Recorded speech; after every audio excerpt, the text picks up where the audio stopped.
I've never done it like this before. Are we on now? Hey! Hello! That's very exciting. Okay, welcome to those of you and the interwebs, and welcome to everybody here in our beautiful Monarch MD sponsored event at Parsley Health in West Hollywood with our guest of honor, Fireside Chat number 1. So exciting! You're the inaugural Fireside Chat, Dr. Vonda Wright. So yes, can you please do that? Yeah, it's very special to have her locally here in Los Angeles. I'm going to tell you about Vonda Wright. I feel like you guys probably all follow her and know, but Dr. Vonda Wright is a pioneering orthopedic sports surgeon. Let me just say, how many of you know how many orthopedic surgeons are women in the United States? Anybody have a guess, 5%. Like a percentage-wise? 3%. It was 3 when I was training. Okay. It is 6 now. Woo! It will take us 100,000 years to reach critical mass. Yeah. But yeah. So she's a pioneer in so many ways. I'm not going to read this. I know about you. You started your career as a oncology nurse.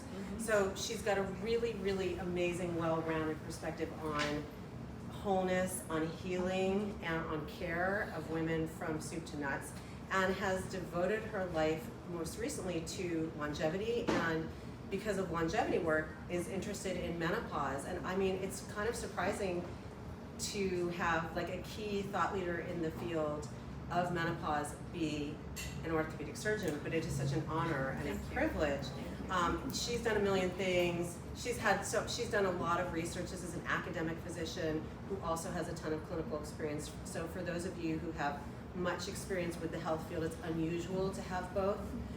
Very high volume in many, many respects, which I think is what makes you so authentic and so powerful at your messaging. I think you really, you understand how science proceeds, but you also touch patients.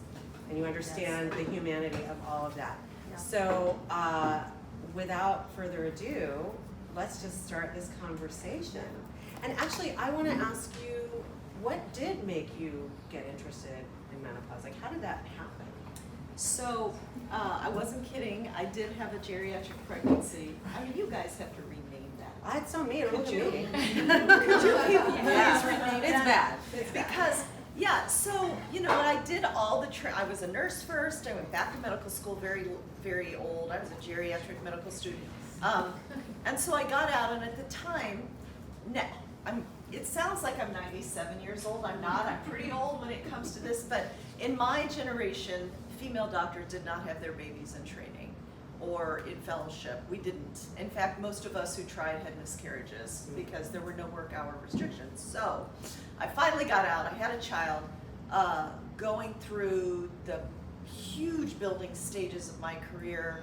I'm a sports doctor, so I not only treat patients in a clinic, but I'm on the field with teams. It's part of being a sports doctor. So I was a head football doctor for University of Pittsburgh.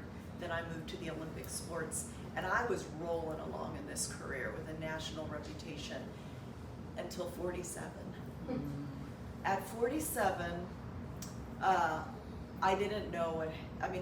I'm 58, right? 11 years ago, I had no idea what was going on. Now I can tell you exactly what's going on. And I hope that my daughters never have to live through what we lived through, right? That is, I have 4 millennial daughters and daughters-in-law, and I hope that it's smooth sailing for them because of the work we're doing. Yeah.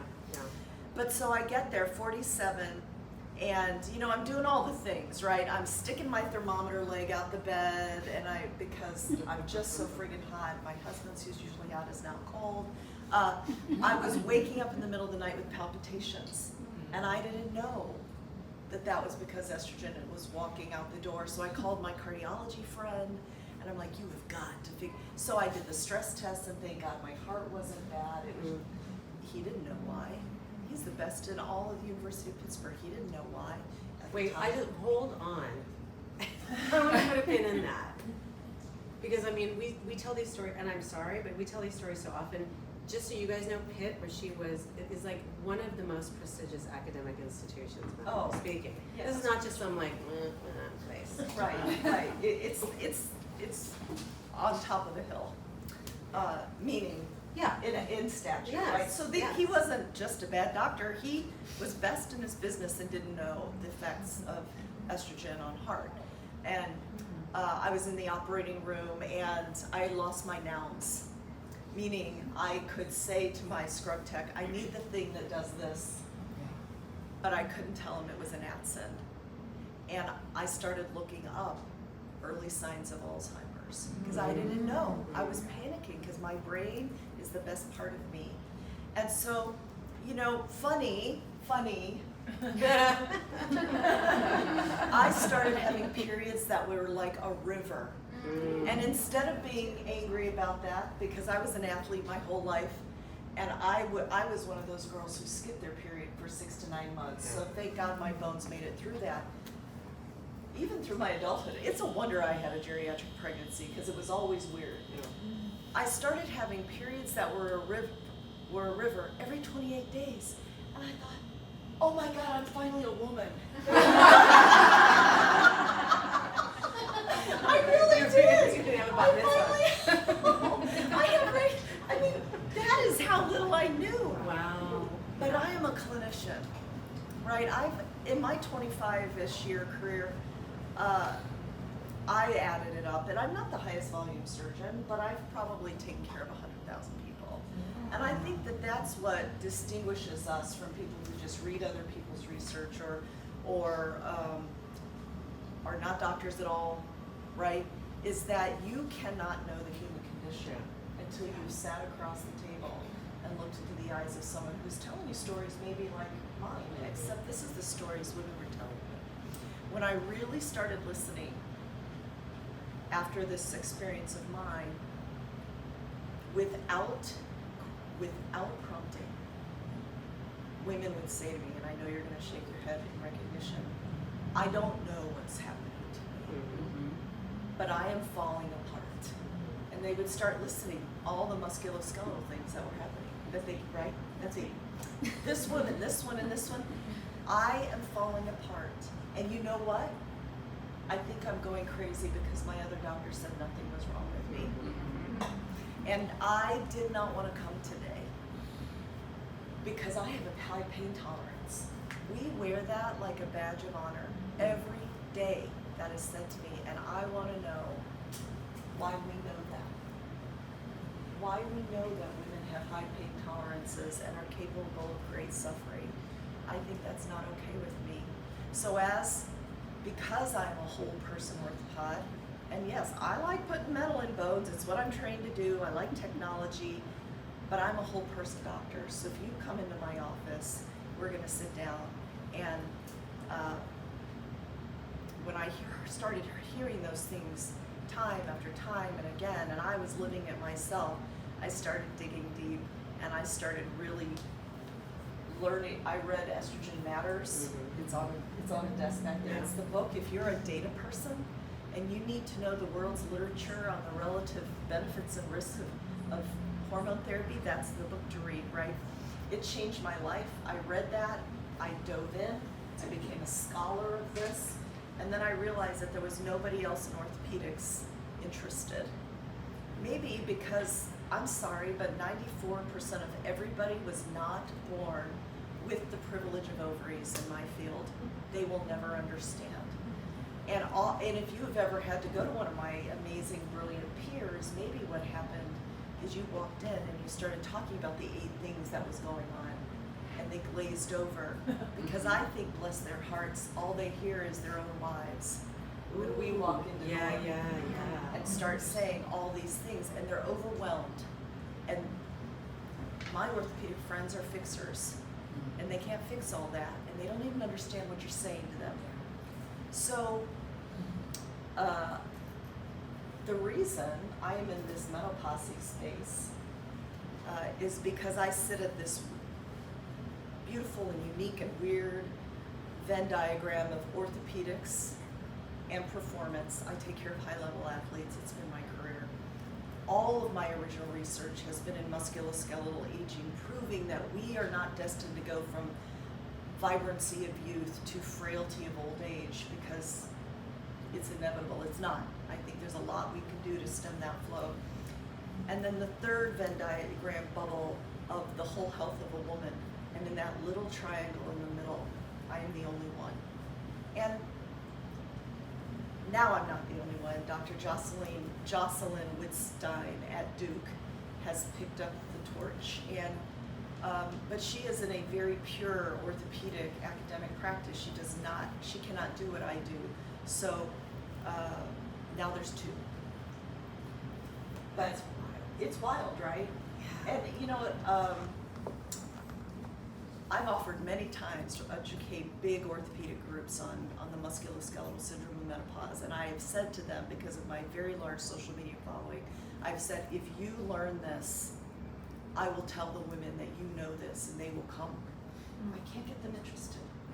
Wow. One group in the entire country agreed to let me come in February. So in February, there will be a very large group of orthopods that have taken up this call, and I'm going to educate them. But isn't that interesting? And I think it has to do with they don't have ovaries. They're never going to understand what it's like to be a woman, and therefore not important. Oh my God, that's so overwhelming. Thank you for That's a sharing long that. tirade. Yeah, that is. That wasn't a tirade. That was like us getting to know you. Yeah. So that makes me. So tell us about how. I mean, I feel like we know, but you published this year. So all yeah. these patients are informing me, and I start looking up the literature. I'm like, oh my God, we have known for 30 years that there is a higher, a huge ramp up in arthritis in women at 50. In fact, it's called in the literature arthritis of menopause. 30 years we've known it. Did you know it? Nope, I No. didn't. It's been in the orthopedic literature for 30 years. Did you know that in 2011, a paper was written by my mentor, Joe Hannafin at Hospital for Special Surgery, outlining the 4 stages of frozen shoulder. And at the end, in the conclusions where you discuss why is this possible, there might be a hormonal relationship, right? And Wow. we know sarcopenia is part of aging, but we know that estrogen plays a key role in muscle metabolism. Yeah. We've known since the dawn of medicine that bones are dependent on estrogen. There has been no question. So I just started gathering those papers. I have a few, and I thought, when Rachel Rubin started really talking about the gyneco-urinary syndrome of menopause, and the cost savings of vaginal estrogen, blah, blah, blah, I thought, you know what? I need to put a nomenclature around these 8 things. Loss of muscle, loss of bone, inflammaging, which is why you get total body pain, which is called arthralgia. I'm going to say this out loud, and please, if it makes you angry, I'm happy to talk about it, but I think a lot of fibromyalgia is misdiagnosed perimenopause. So do I. I'm on record saying that. I say it all the time I in do public. too. I think it's a lazy diagnosis. I do too. I mean, there's maybe some true cases, Yeah. but it's not I think it's mostly everybody that walks perimenopause. in the door, right? Agreed. So total body pain, frozen shoulder, our inflammation, adipose tissue redistribution, etc. Fat is a musculoskeletal tissue. We have loss of muscle stem cell vitalization, satellite cells. And all these things, if you go into your doctor's office and say, I have these 8 things, nothing's gonna happen. Because, it's partly because those guys don't have ovaries, but it's partly because we bill by CPT code. It's one code per thing, right? That's a problem with the way, right? So as I started researching all this, I have a couple brilliant medical students, and they helped me. And I said, I'm gonna name this in a familiar way so that people understand, gyneco-urinary syndrome of menopause, musculoskeletal syndrome of menopause, and soon there's gonna be a metabolic syndrome of menopause paper coming out. That's coming out. The words matter.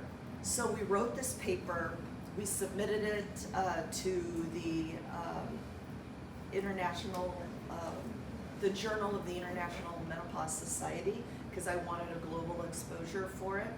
We paid the $5,000 that it takes to make it publicly accessible.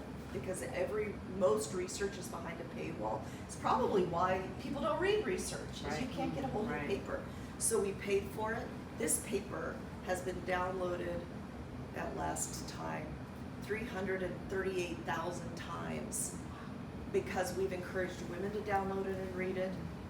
We've encouraged the physicians. I say, women, download it, read it, print another copy, take it to your doctor, they might not have read it, to spread the word and to put that into perspective. The British Medical Journal, JAMA, and Lancet, three of the pillars of medical research, estimated that their best papers by the best researchers are read 10,000 times. And that 50% of all research is never read by anybody except those who submit it.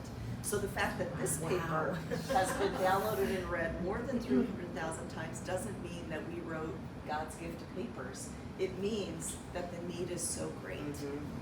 And so we're really happy about it. I hope every time I'm talking anywhere, I encourage the next generation of researchers to pick up this mantle, because nothing is known except the three papers that I've. That's it.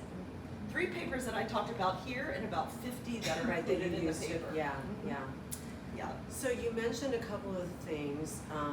What are the other signs and symptoms that we most commonly encounter around our musculoskeletal changes in midlife and beyond? Yeah, so it is estimated that 70 to 80% of all women will have one of the musculoskeletal syndromes of menopause symptoms, and 25% will be devastated by it. And that was actually my experience as an athlete. I could do anything I wanted, but when I got arthralgia, which is total body pain, I could barely get out of bed. It was a labor to get out of bed. I did get out of bed, but some people are disabled by that amount of pain, total body pain. So the most common thing, though, that you hear, even to the extent that it's called in some cultures,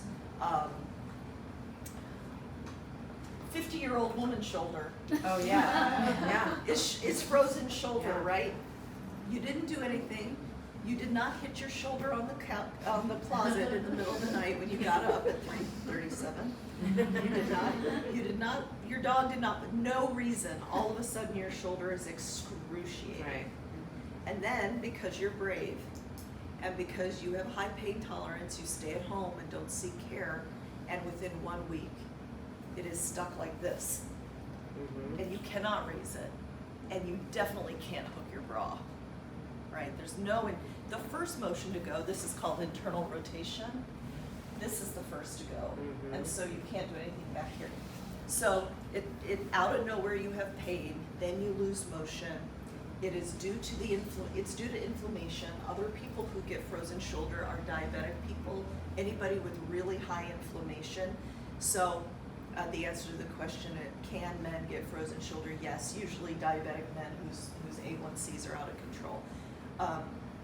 In women, I would bet that it has to do with our hormone. I mean, if like why is this? It's either your hormones or you have diabetes out of control.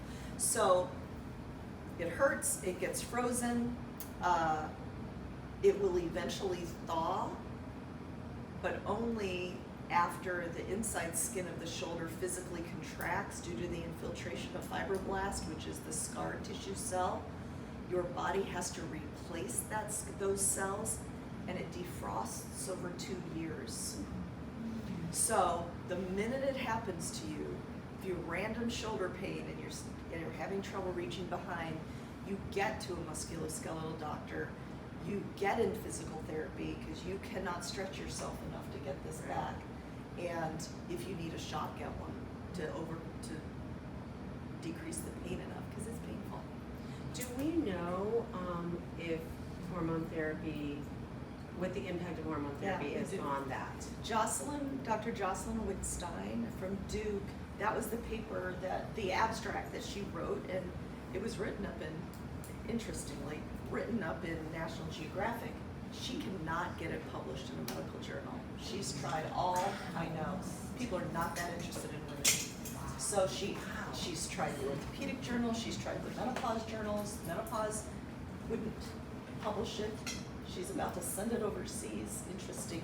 But what she did is she used insurance databases, and she just did big data searches looking for the coincidence of estrogen and frozen shoulder and without estrogen. And she found by doing database searches that women on estrogen had less frozen shoulder. Right. So it's an observation. Right. It's not a direct, but it's as good as we have right now. So the thinking is that it could be preventative, because we don't know, because one of the things, like, listen, I was collecting all the questions that people were sending on Instagram, and a lot of them were about very specific tendinopathies. Yeah, we can talk about that. Yeah, I think it's a good idea. And, plantar fasciitis, like, all tendons are what connects muscle to bone, right? Is that right? Yeah, that's right. Muscle to bone. I'm like, wait, is that a ligament? Hold on, that's muscle to bone. I was like, wait a second. Ligaments are bone to bone. Okay, good. Tendons are muscle to bone. But Pull that one out of my every mouth. that was a long education. I ignored that. Good guess. I was like, bone. Good The guess. limbs, There's no uninteresting to me. Yeah, no bones in the uterus. But anyway, but there's, a lot of them, like, people were asking about very specific, and my guess was it's the same thing as all inflammatory. So here's the deal. So every musculoskeletal tissue, I forgot to mention tendon. Every one, muscle, tendon, ligament, bone, fat, the stem cells that go along with it, cartilage, have alpha and beta receptors for estrogen on them. And so when estrogen is not sitting in those receptors, none of the downstream goodness can happen. Your cartilage dries out because cartilage is a matrix. And the matrix is not supported without estrogen. So that's why we get more arthritis. Bone, we lose our bone because estrogen is critical for controlling a cell called the osteoclast. We have multiple cells in our bones, but the blast builds bone. The clast dissolves bone when you need calcium in your body. Calcium is needed for everything you do, and we store it in our bones. Osteoclast eats it, blast builds it. Estrogen controls the clast. So when you lose your estrogen, you're still building bone, but you're breaking down bone more. So it becomes unbalanced like this. So for tendons and ligaments, same thing. Estrogen receptors critical for collagen maintenance, and so it starts showing up as tennis elbow. You're like, I don't even play tennis. How can I? Right? How can I tennis elbow? Plantar fasciitis, patellar tendonitis.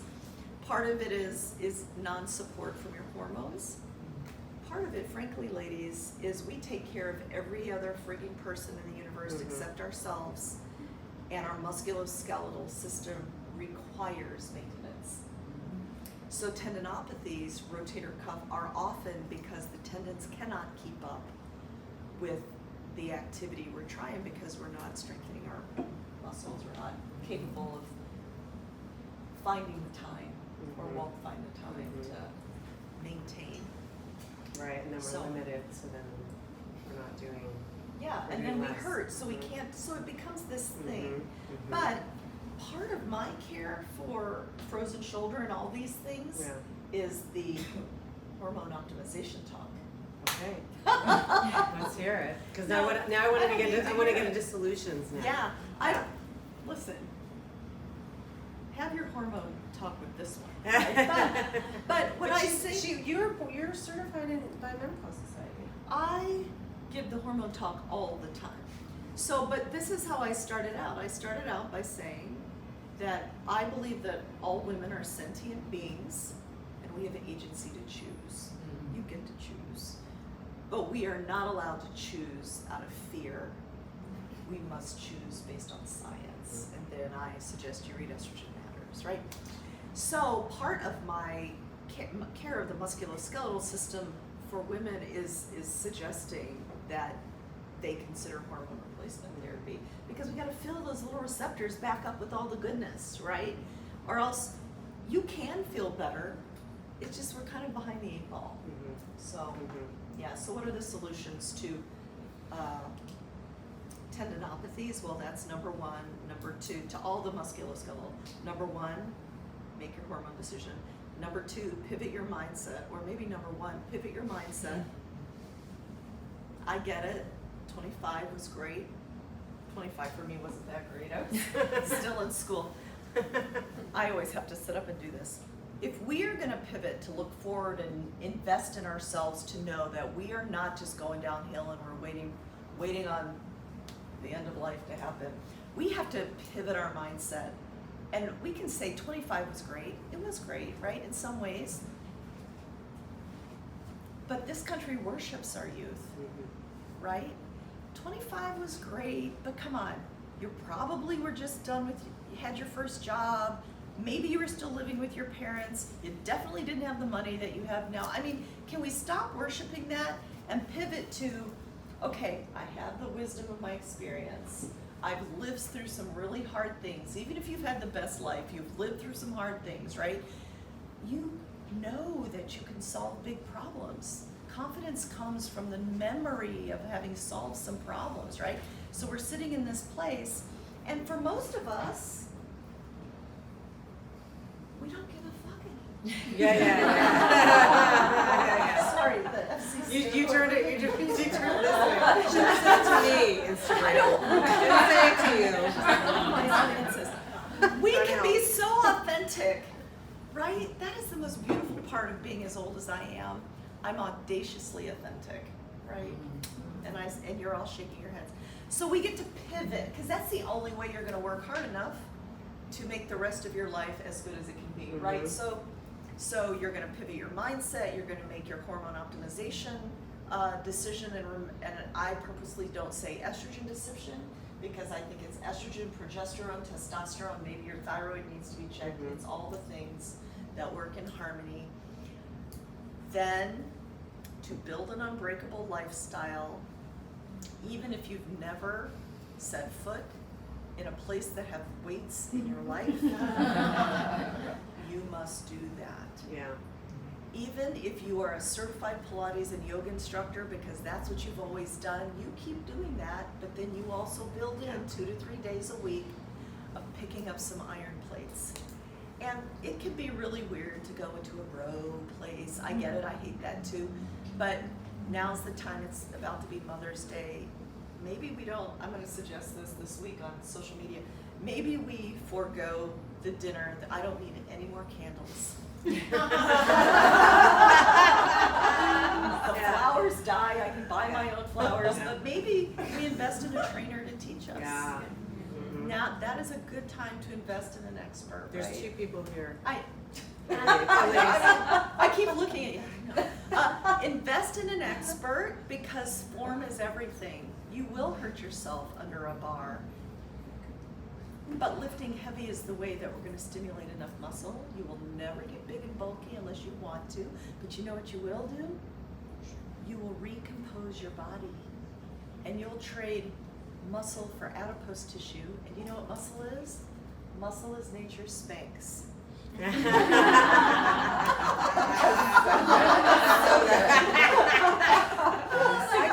I tell people their muscles are their metabolic insurance plan. Yeah, they're metabolic, they're Yeah. endocrine organs, they're Yeah. metabolic organs. Lifting heavy also builds better bone, right? Bones are actually very verbal. They talk all the time. The fact is we're deaf to them until we have a fracture. Bones are a metabolic organ. They produce hormones. I'll give you an example. One hormone, osteocalcin, goes to your brain and helps you build neurons. It goes to your pancreas and helps with insulin insensitivity. It talks to your muscle. It, for the guys that we know, it goes to their testicles and helps them make testosterone. It is bones. There's a bone-gut axis. There's a bone-brain axis. It's highly communicative, and yet we never think about it. So think about your muscles. Find a way to learn to lift heavy. Number 1. Number 2, for our bones specifically, we need to jump up and down 20 to 50 times a day. It's not romantic, you just need to do it. Landing hard, because bones respond to impact. Literally stomp up the stairs like you're so mad. It's good for your bones. And if you want to break up the jumping, research says it's better to break it up by about 6 hours, because the way bone perceives stress is by fluid motion. And so if you just jump up and down a lot for hours, it gets used to it. And so you have to break it up, let it renormalize the fluid passage between. Yeah. So the jumping is in addition to the weightlifting? It is. Okay. So, yeah, and I'll go over the way I prescribe exercise, but muscles, jumping, and then bones generally do not break de novo and then you fall. It happens to a few really frail people. Usually you fall and then you break. So in addition to impact, I train my people in foot speed. We lose type 2 muscle fibers as we age, and we just get slower and shufflier. And if you're like me and leave your bag by the side of your desk and you get up fast, you could trip over that. But if you retrain foot speed, which is just what it sounds, I post about it sometimes, toe taps and heel taps and pogos, and jumping rope gets two things at once. It gets the jumping, it gets the foot speed, so you don't fall down and break, right? So you're gonna pivot your mindset, you're gonna find a way to build muscle, you're gonna hormone optimize, you're gonna add jumping and foot speed. It doesn't take that long to your workout regimen.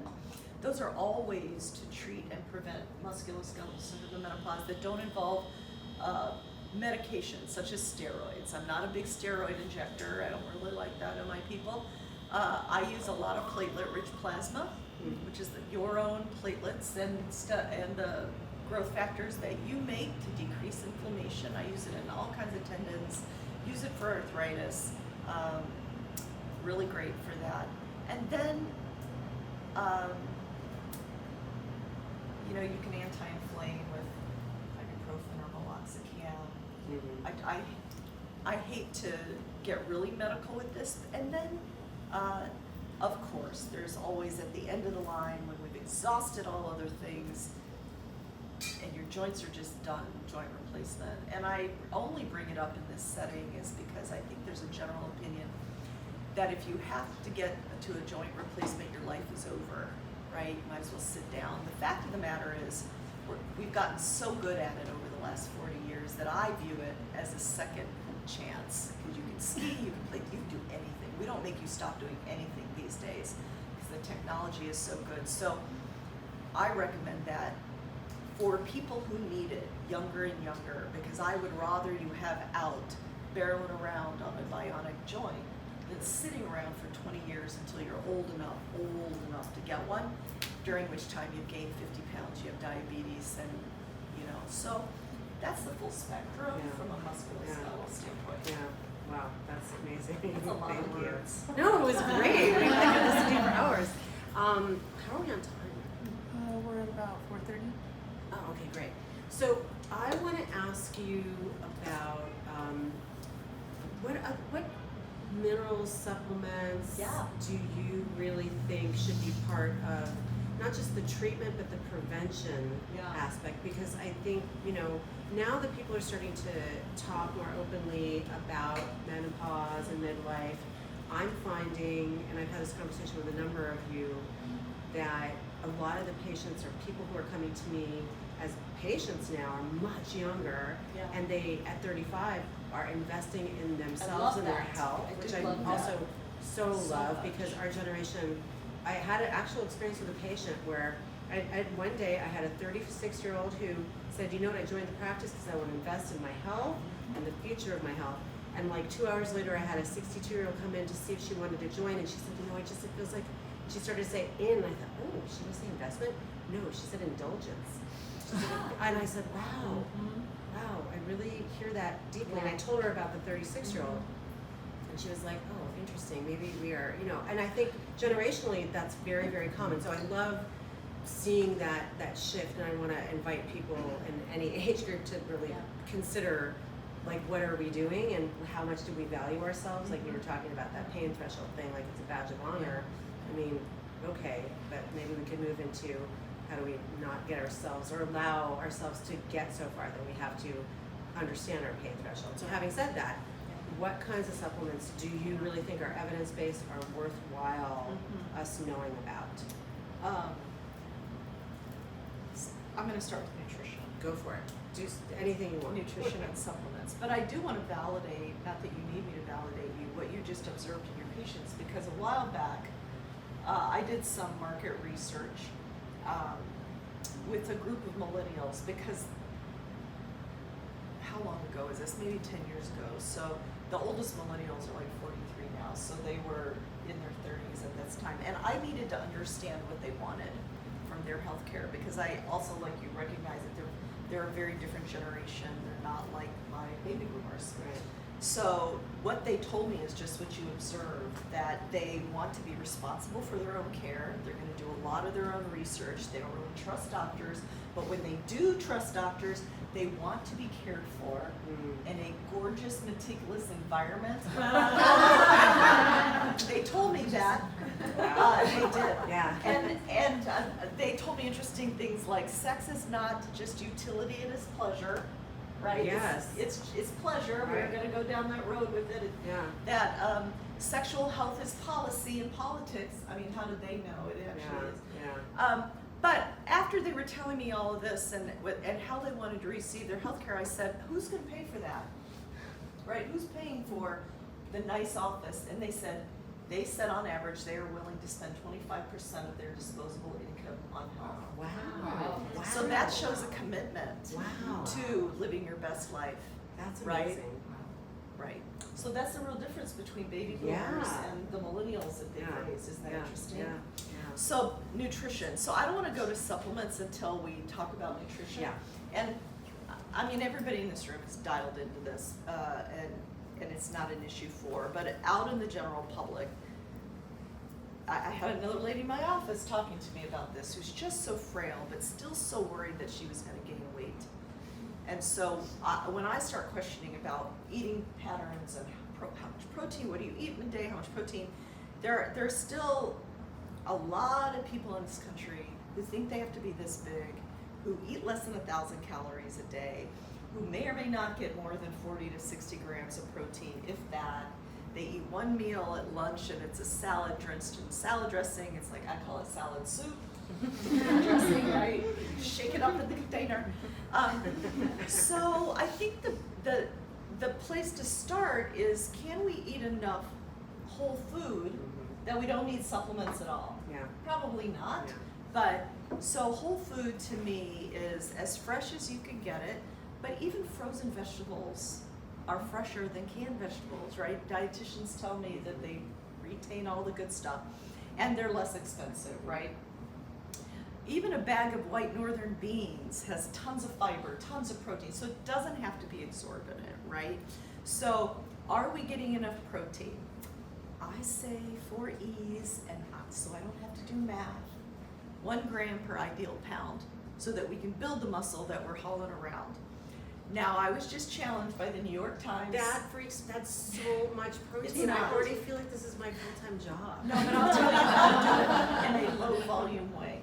I'll Okay, tell you how to do it. Please, tell But us. I was just challenged by the New York Times, and I even said to them, I don't really trust you to say what I'm going to say. So the research I can find validates 0.75 to 0.83 grams Right. per ideal pound. Right. Who wants to do the Nobody, math? Nobody. So I say 1 gram per Okay, ideal pound. okay. Right, and then because of our gut microbiome changes, we're not probably absorbing all of that anyway. Yeah. So eat enough protein, get enough fiber. You've heard it all. You're online with us. Here's how to do small volume protein, because we're not all eating ribeyes at every meal. No. Every piece of animal protein, no matter what source, per ounce has 6 grams. So every day in my office, I eat a chicken breast like a popsicle. I know it's so uncouth. That's just how I get it done, because I gotta keep moving. Has about 48 grams protein. Wait, hold on. Surgeons, Such a character. surgeons do not stop to have a lunch break. I'll put a fork in it. Okay. I carry Like, it around imagine my you with like a office. popsicle stick. I'm not that fancy. It's Okay, a fork. okay, I'm sorry. But I carry it around. I mean, surgeons in general do not take an Yes, hour lunch aware. Aware. break, right? Yes. Have you ever? You No, well, now I do. You do. It's just we're sad people like that. So It's crazy. It's 48 grams. It's not that much meat. Yeah. I mean, it's not that much volume, Okay, right? that's pretty good. But to get it all in, my goal is 130 grams a day. Yeah. So here's small volume ways. 2/3 of a cup of Greek yogurt without sugar, you gotta read the back of the container, the tart stuff, is like 25 grams. Yeah. And then if you add a scoop of protein in there, Yeah. it's 50 grams Yeah. Okay. all in one place. Yeah. I love eggs, but I eat a cup of egg whites in an omelet every morning. It's 25 grams. And people on the internet are always like, what's wrong with the yolks? You're an anti-yolker.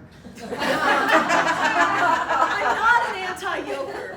But to get that much protein, it's 6 grams of protein per egg white. I gotta eat 6 eggs, and I don't want 24 grams of fat Right. from my egg yolks. I'd rather get it from the avocado Yeah, yeah. that I also eat in the morning. So that's low volume. That's low volume. If you're gonna use bars, just accept that they're not gonna taste good.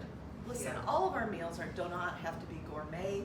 The best tasting bar that has the highest protein with the lowest number of calories is the new David bar.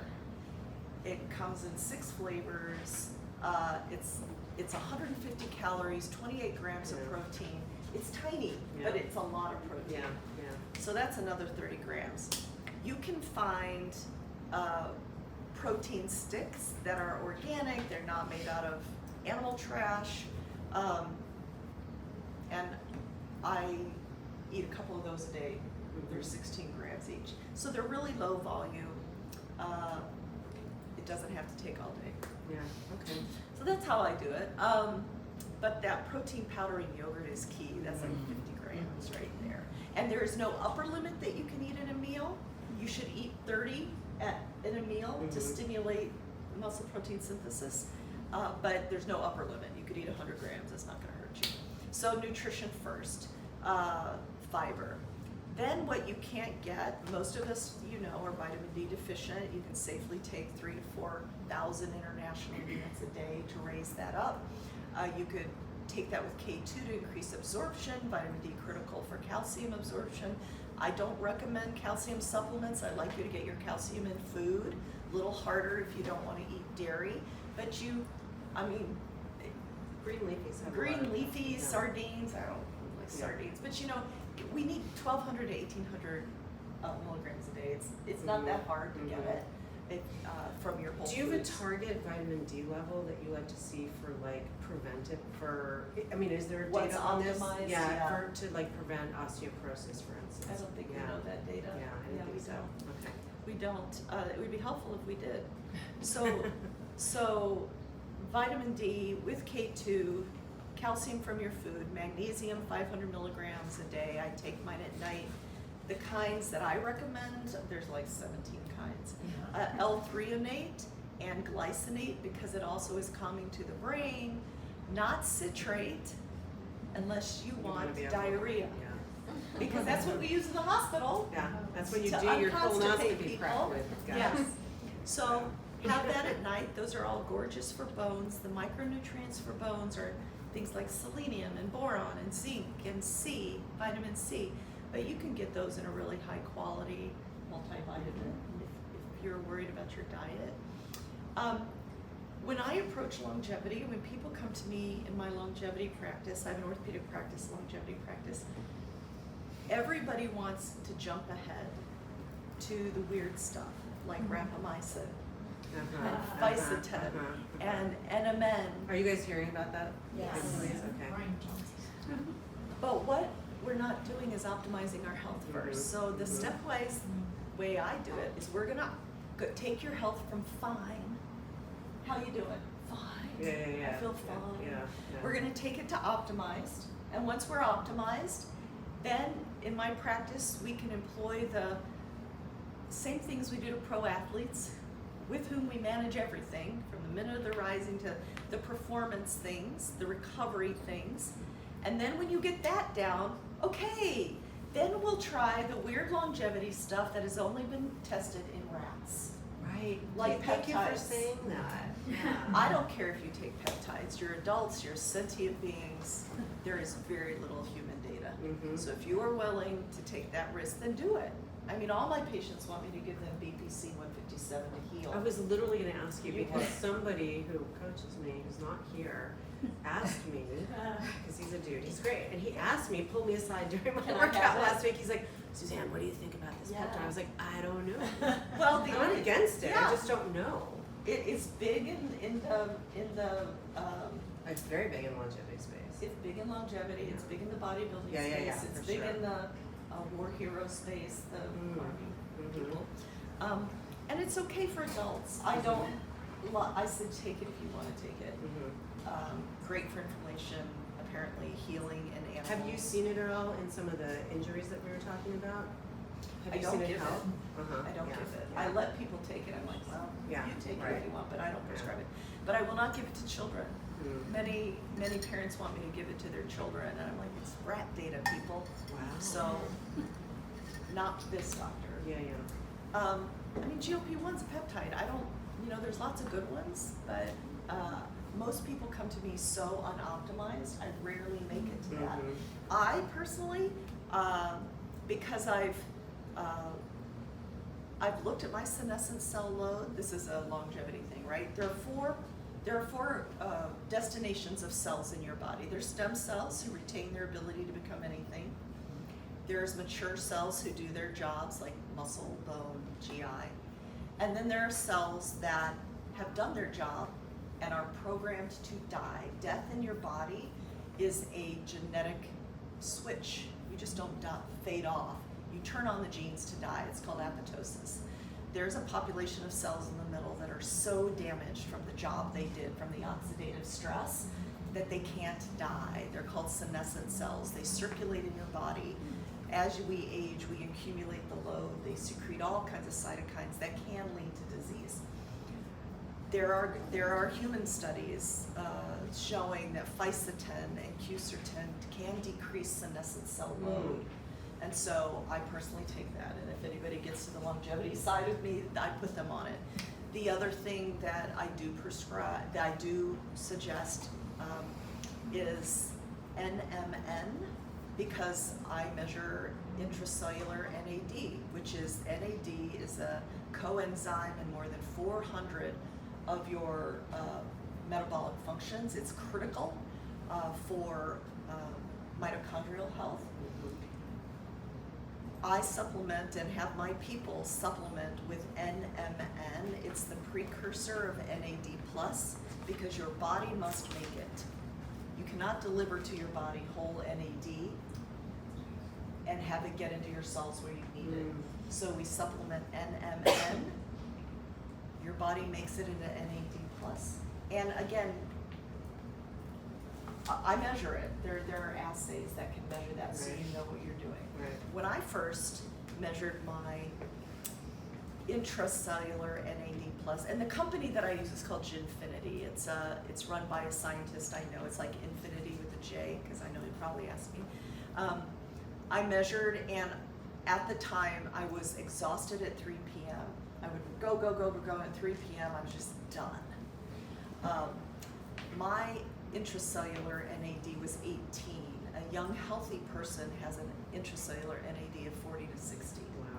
And so I started with this NMN daily, and mine went back up to about 40, and now I'm hyper like this until I start my bedtime routine.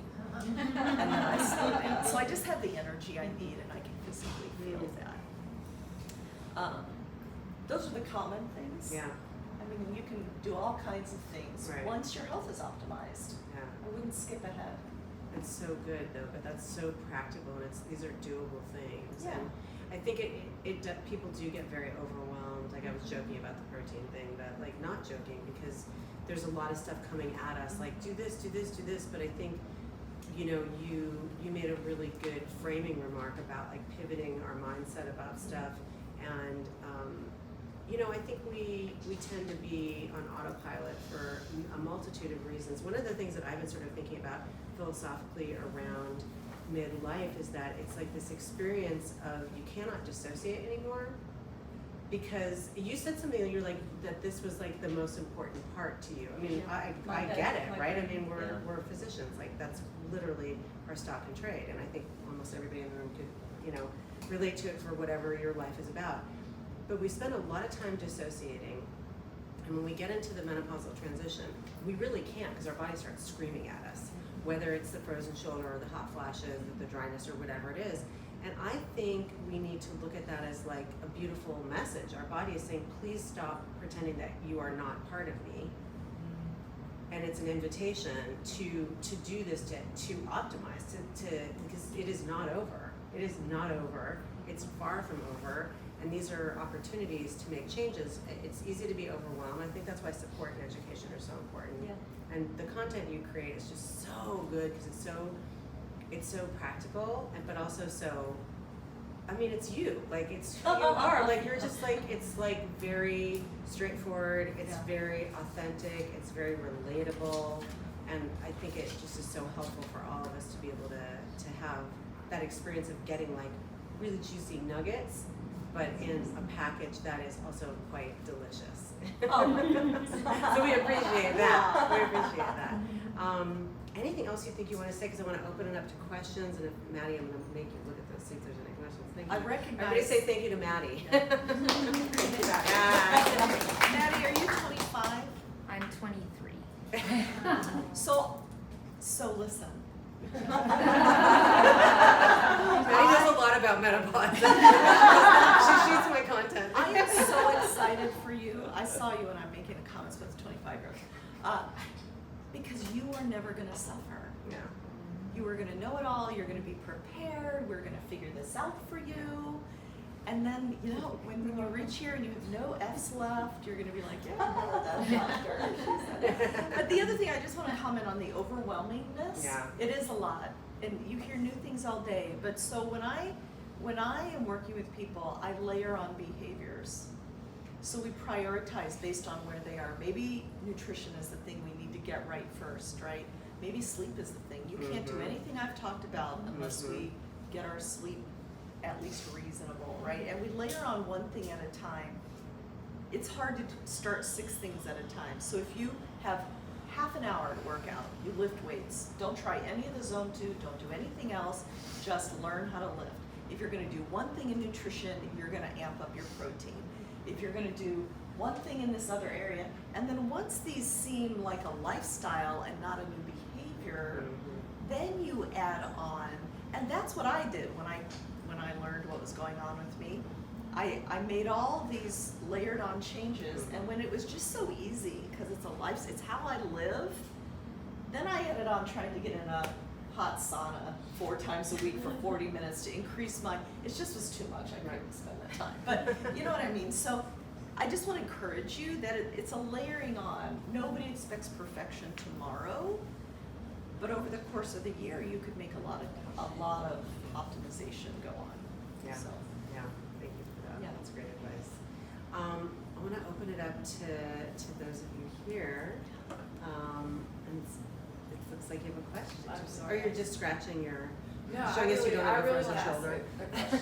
Yeah. I'm listening. And I'm usually not the person to ask questions.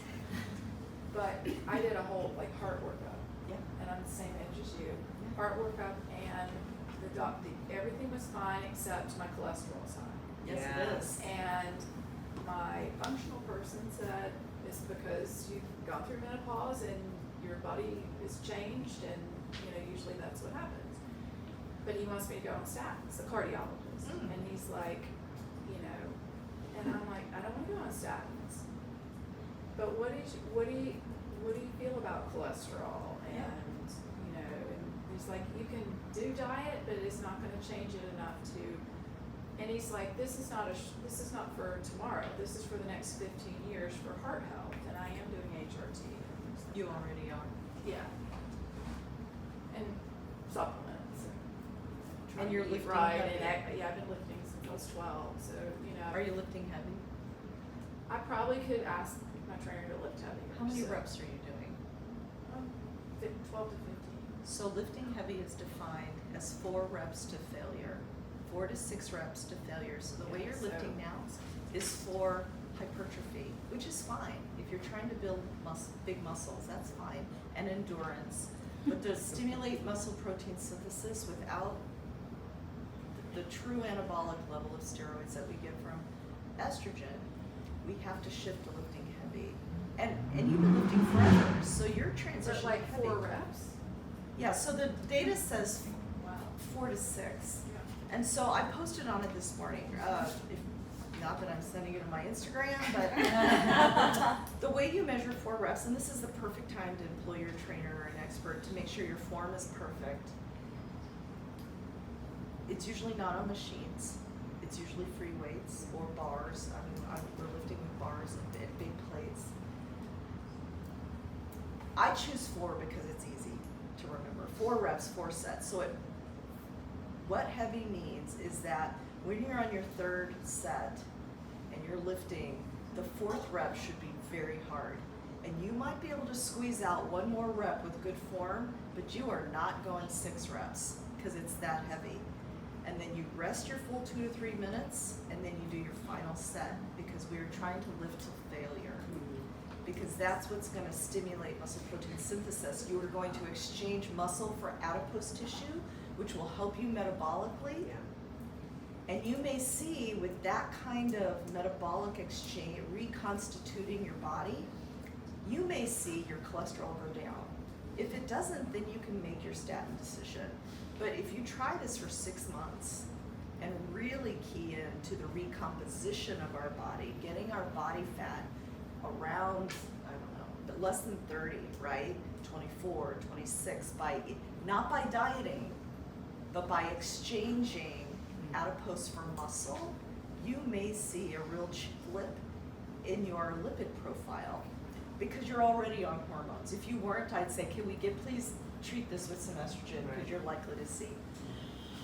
But from a behavioral standpoint, since you don't want to go on statins, I get that. My cardiologist put me on statins, and then I got educated, and I got rid of them because people respond to what I just said. It's body composition has a lot to do with it, and if it doesn't, then you can consider the statin. But you can really recompose your body in 4 to 6 months. Yeah. Thank you. Yeah. Yes. Ma'am.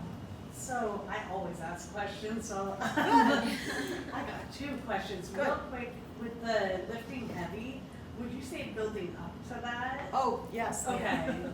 Okay. Okay. So, let's say I'm stepping away from the couch for the first time in my life. The thing to do is learn how your body moves, to do functional lifting, to use body weight, to just even understand what a hinge means, what the form means. And then that's the time when you may be doing higher reps, lighter weights, just to build the muscle memory pathways. Once you feel secure in that and your form is good, and that's when you progress up to lifting heavy. Nobody goes from couch to lifting heavy. But if you are going to progress to truly that kind of lifting, I think the best thing is to get a strength conditioning coach to teach you form and to really walk you through the mental confidence to get under a bar that's going to make you fail, right? Because that's a mental resilience thing too, right? Yeah. And the other question I had was just about GLP-1s. I'm hearing so much about hormone therapy and GLP-1s. What do you think about the muscle loss with that, or potential muscle loss during this time? Anytime we lose weight, and you're probably the expert on this, Mindy, but anytime we lose weight, we're going to lose muscle, especially if we're not eating enough protein and we're not lifting, right? Anybody. So that is augmented when you have rapid weight loss, right? So GLP-1s can make you do that.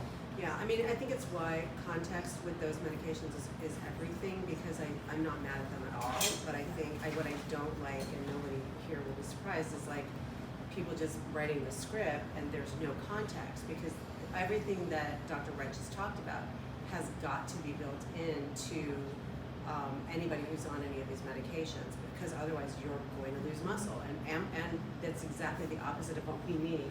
So, because I was wondering also, and I think that this data is starting to accrue, there's smaller studies looking at the impact, you know, as an anti-inflammatory. Yeah. I'm wondering, like, Yeah. with some of the musculoskeletal stuff, but again, it's not, none of this is one thing. It's a lifestyle, it's a program of individualized activities and ways of being.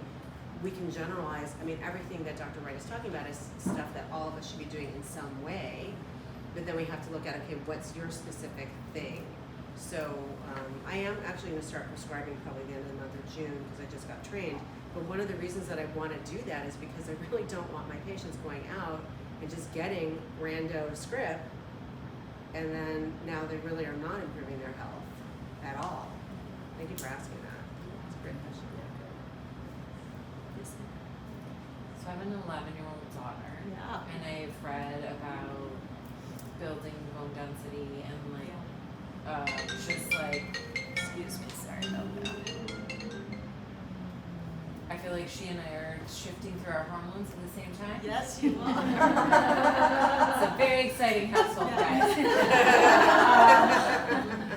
But also just like how you said to shift to the younger generation, like I want to be conscious of teaching her about maintaining bone density, like building bone density at her age, and like wanted to have your perspective on like what kind of things I can encourage with her and activity, because I know about drum training and I've read some about sits training, like the sprint interval training, but just in terms of with her youth and like what kind of things I can do to support her in that space. This is such a critical question because we reach peak bone density at 30. I have 24-year-olds and 22-year-olds in my office on whom I get a DEXA scan on everybody who are osteopenic when compared to the healthy bone density of a 30-year-old. So that could be because those young women were such great athletes. They burnt 10,000 calories a day and they underfed themselves, which is pretty typical. All my college soccer athletes fed themselves on gummy worms, right? So it could be that. It could be because those ladies were too sedentary to build bone. It could be because they were like me and didn't have a period their whole life and never had enough. So the critical time for building bone is between 8 and the most important times are between 8 and 15. So she's right there. So what she must do is she must eat Yeah. a lot of protein and foods with calcium. She must jump around. The best bones we find in NAA athletes are the gymnasts because they're bashing their bones the whole time, not the swimmers, so get her in some kind of jumping sport or make her do jumping every day because this is such a critical time. You can have children lift. It does not affect their growth plates unless they're being insane about it, but it's okay for children to lift weights and develop a habit of building muscle. All those behaviors are perfect for her, and this is her critical years, 8 to 15. That's so great. Cool. Thank you. Yes. Okay. I'm kind of complex, ask her, but I'm gonna try to keep this very simple. So, I have been lifting with a training center on Melrose, it's great. Yeah. Semi-private and private training, and it's really made a difference already, I can tell. But my blood is like pulled out of my body all the time for multitudes of tests. And my last set from my immunologist said that my protein was high. Your albumin was high? Yeah. That, Is there something going on with your liver? who knows? Maybe. Everything else is broken. Oh. So maybe something liver. My liver function Or test how's is your good. kidneys? I Yeah, have stage 2 kidney disease. yeah. I think it's more the kids. That's what it is. Okay, Yeah. so it's not gonna hurt me to No. eat the amount of protein that I I need. mean, you need to talk to your rheumatologist and your other doctors, because you do, I mean, right, like, not everybody is gonna have the same advice, right? But building the healthy lifestyle applies to you as well, and Yeah. you have felt better also. Since then, yeah, Yes. because you saw me when I was out. Yep, I sure did. Yeah. Worst. Yeah. In years, so yeah. Mhm. And then the other question I had is, I recently was prescribed by a pain doctor naltrexone, because there's Oh. apparently studies that it reduces inflammation, and I just wondered if you knew anything about that. You know, I did read something, but I don't know enough to advise you on it. Okay. Yeah, I just started taking it, and I have been feeling better there too. And then last, but certainly not least, we were talking about GLP-1s. So I have a friend who is in her 40s and has lupus, like I do, and she's been taking semaglutide for a year and has had no flares. For the inflammation. Yeah, Yes. so that is a thing. Yeah. Okay. It's a potent anti-inflammatory, Okay. right? Does it affect Yeah, but I mean, kidneys and obviously, stuff? yeah, it could. I mean, this is like a pretty specific question, but I think we're gonna start seeing more of this like so-called microdosing Yeah. in situations like this. And then again, this is a very specific situation where somebody also, it's also a risk-benefit analysis, right? Exactly. Yeah. Right, like if your risk of constant flaring is kidney failure, you know, or heart disease, that's, you know, cardiomyopathy, like your risk benefit is very different than the average person walking down the street whose A1C is rising but does not have diabetes yet. You know, this is why working with somebody who really knows you and is like paying attention to you Yeah. and is communicating with your other practitioners is so key. Yeah. And everybody does not have that privilege. You know, we're in a very privileged space here. Yes, we are. But yeah, Thank you for that. So we'll talk about that after June when you're exactly. Hi, so I had a question about antioxidants. That comes up all the time too, like NAC and alpha lipoic acid, ALA. What are your thoughts on that? Does that actually help with inflammation? Is that something we should add in supplements? Well, those are omega-3s, Mhm, right? mhm. Yeah, fantastic. 3,000 milligrams a day. Like NAC and ALA? Well, omega-3, you get You'll get the I can't say DHA, it. EPA, Yes. ALA, all of those. Yeah. lipoic acid. Yeah, sorry. Yeah.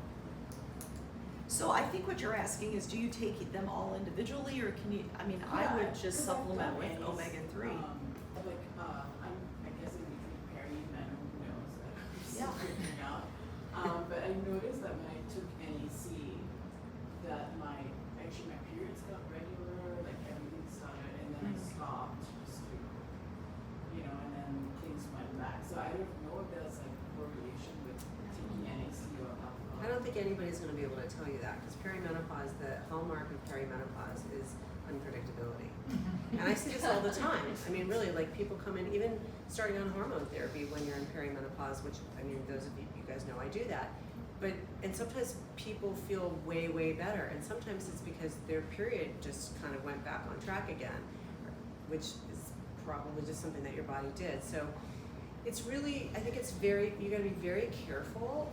We talk about this a lot when we try to present science in a way that makes sense to people who don't read scientific papers for a living. And that is, there's a very big difference between correlation and causation. So I think if you're taking something that is pretty well studied and it's making you feel better and it seems like it was correlated with you feeling better, I go for it. Like, there's no way we're gonna be able to answer every one of these kinds of questions. And I do think it is something to watch out for when you are working with educators, speakers, practitioners who are like, this is the thing, and when you do this thing, that thing will happen. I mean, especially when you're talking about supplements, like, really? That, I don't know about that. So, nothing that you've brought up is like, sounds dangerous. And it was helping you.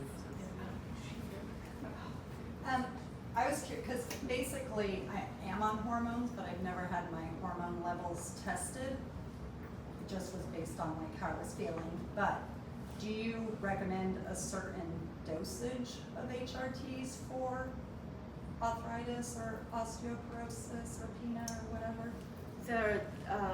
There is no study that I have been able to find that tells you this is the dose for arthritis. There are 2 studies that say that even doses as small as 0.05 can help with osteoporosis with very low doses. I don't know anybody that's on 0.05. You're usually 0.025. 0.025, Yeah, sorry. yeah, yeah. 0.025. Yeah.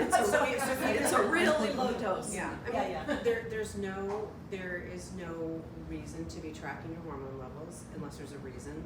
Okay, there's very specific, like, you're on the highest dose and you're still having hot flashes, you know, is there something going on or you're not absorbing, right? But clinical management is actually the standard of care, and that is the evidence-based way to manage hormone therapy. But yes, this is how little data we have. We do not have answers for those things. There's not a serum level of estradiol that will predict anything about how you're going to feel. There is not a dose that is the dose. There are some dosage studies on osteoporosis prevention, but what's interesting is it's the dose, it's not the absorption, right?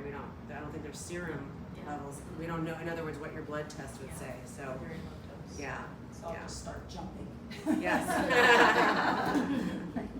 So are you saying that you really don't need to test?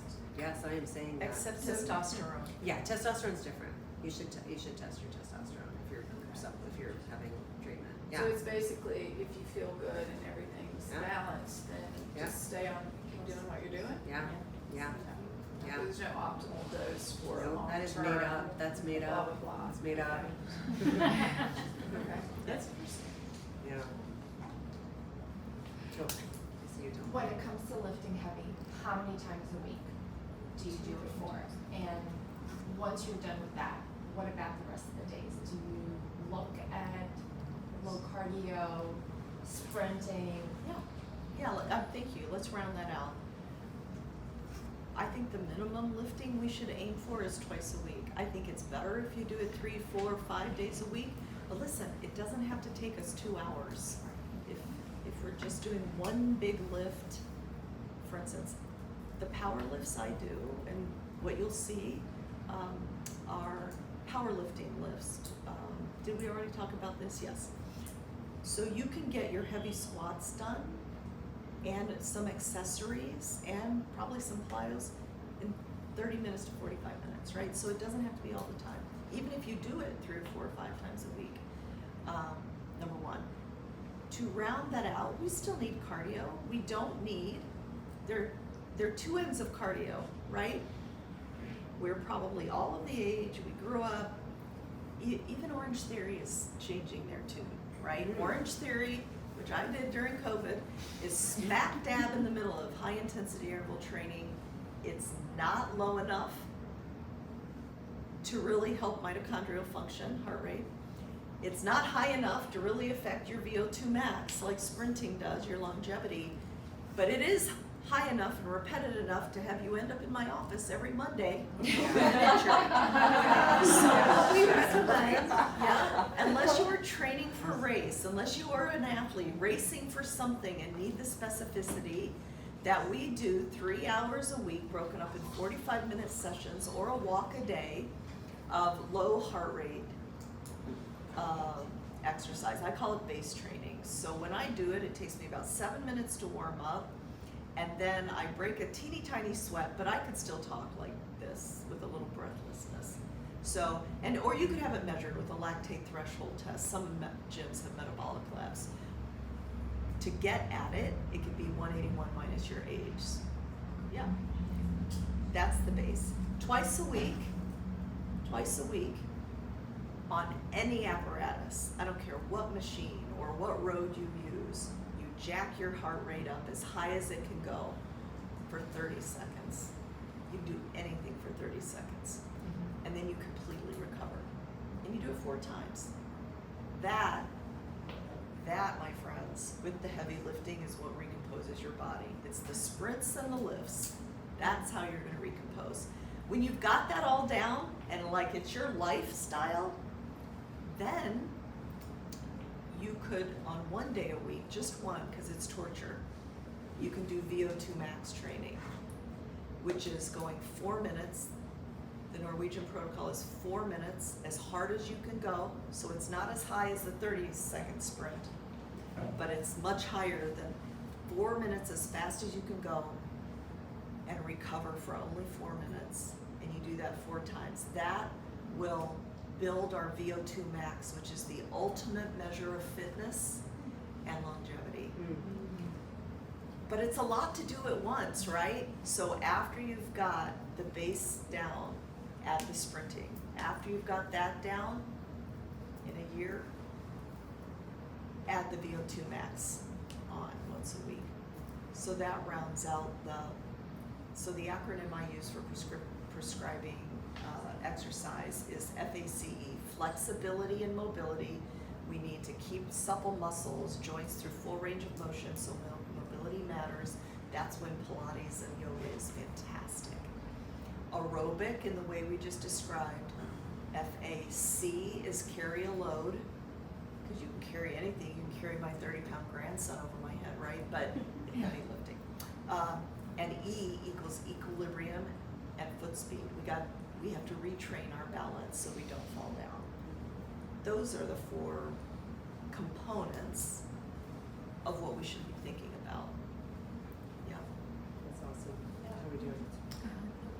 Okay. We're at 5:15. Okay, oh, I know you had a question to I have a question about the NAD plus, because I feel like I work in the wellness space, like you can get.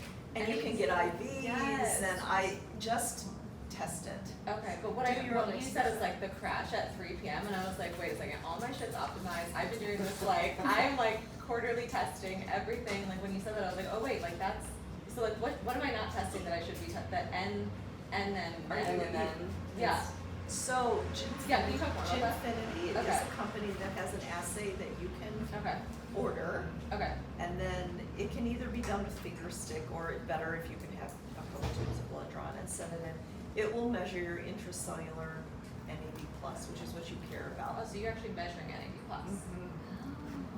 Okay, It's an ELISA X-ray Okay.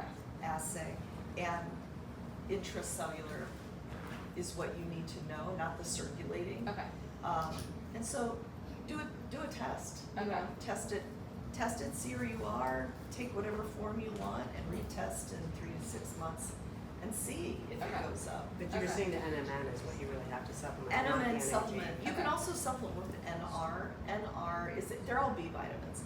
NR is 2 steps below NAD plus, so your Okay. body has to put it through 2 steps in the chemical pathway. NMN is 1. okay, But the research from this particular lab has shown you can't just do IVs of NAD Okay. plus. It doesn't raise intracellular levels. okay. Is there a supplement brand that you prefer for? I use this one from Ginfinity. Oh, Ginfinity. they do, okay, okay. All right, love it, Joyce, love it. You got it? Yeah. Thank you. My pleasure. This was Thank fun. you so Everybody's here on a Sunday. I know, I am too. Really I am too. These amazing, are people guys. who really care about like taking care of Yourself. themselves.